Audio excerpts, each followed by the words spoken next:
বাংলাদেশে জমিজমা নিয়ে সবচেয়ে বেশি বিরোধ হয় ওয়ারিশি সম্পত্তি নিয়ে, অর্থাৎ বাবা মা বা পরিবারের কোনো সদস্য মারা যাওয়ার পর যে জমি উত্তরাধিকার হিসেবে পাওয়া যায়। অনেকেই মনে করেন এটা তো আমাদের বাবার জমি, তাই কোনো সমস্যা হবে না, কিন্তু বাস্তবে দেখা যায় ঠিকই ওয়ারিশি জমি পরে বড় আইনি জটিলতা এবং পারিবারিক বিরোধের কারণ হয়ে দাঁড়ায়। আজকের ভিডিওতে জানবো ওয়ারিশ সূত্রে জমি পাওয়ার পর মানুষ সাধারণত কি ভুল করে, যেগুলো ভবিষ্যতে বড় ক্ষতির কারণ হতে পারে। প্রথম ভুলটি হলো ওয়ারিশ সনদ না করা। কোনো ব্যক্তি মারা গেলে তার প্রকৃত উত্তরাধিকারীরা কারা এটা প্রমাণ করার জন্য ওয়ারিশ সনদ খুবই গুরুত্বপূর্ণ, কিন্তু অনেক পরিবার এই বিষয়টাকে গুরুত্ব দেয় না। বছরের পর বছর কেটে যায় কিন্তু কেউ ওয়ারিশ সনদ করে না। ফলে পরে জমি বিক্রি করতে গেলে বা কোনো সরকারি কাজে লাগলে প্রমাণ করাই কঠিন হয়ে যায় আসল উত্তরাধিকারীরা কারা। দ্বিতীয় বড় ভুল হলো রেকর্ড বা নামজারি ঠিক না করা। ধরুন বাবার নামে জমি আছে, তিনি মারা যাওয়ার পরও সে জমির রেকর্ড বাবার নামেই রয়ে গেল। এখন সন্তানরা জমি ব্যবহার করছে কিন্তু সরকারি কাগজে এখনও মৃত ব্যক্তির নাম।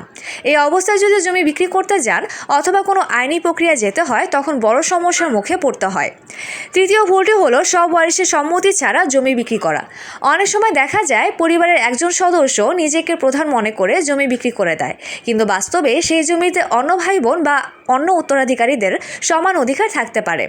পরে যখন তারা বিষয়টি জানতে পারে তখন শুরু হয় বিরোধ, মামলা, এমনকি বছর পর বছর আদালতে মামলা চলতে থাকে। চতুর্থ বড় ভুল হলো মৌখিকভাবে জমি ভাগ করে নেওয়া।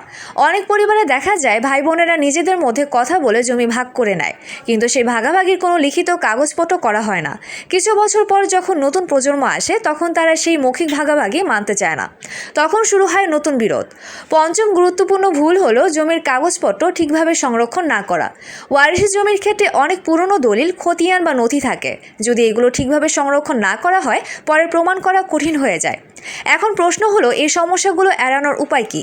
প্রথমত, কোনো ব্যক্তি মারা যাওয়ার পর যত দ্রুত সম্ভব ওয়ারিশ সনদ সংগ্রহ করুন। দ্বিতীয়ত, জমির নামজারি ও রেকর্ড সংশোধন করে নিন। তৃতীয়ত, যদি জমি ভাগ করে নিতে চান তাহলে আইনগতভাবে বন্টননামা বা লিখিত চুক্তি তৈরি করুন। চতুর্থ, জমি বিক্রি করার আগে নিশ্চিত করুন যে সব ওয়ারিশের সম্মতি রয়েছে। সবশেষে একটা গুরুত্বপূর্ণ কথা, ওয়ারিশি সম্পত্তি শুধু জমি নয়, এটি অনেক সময় পরিবারের সম্পর্কের সাথেও জড়িত। তাই আবেগ বা তাড়াহুড়া করে কোনো সিদ্ধান্ত না নিয়ে সবকিছু আইনি ও সঠিক প্রক্রিয়া সম্পন্ন করুন।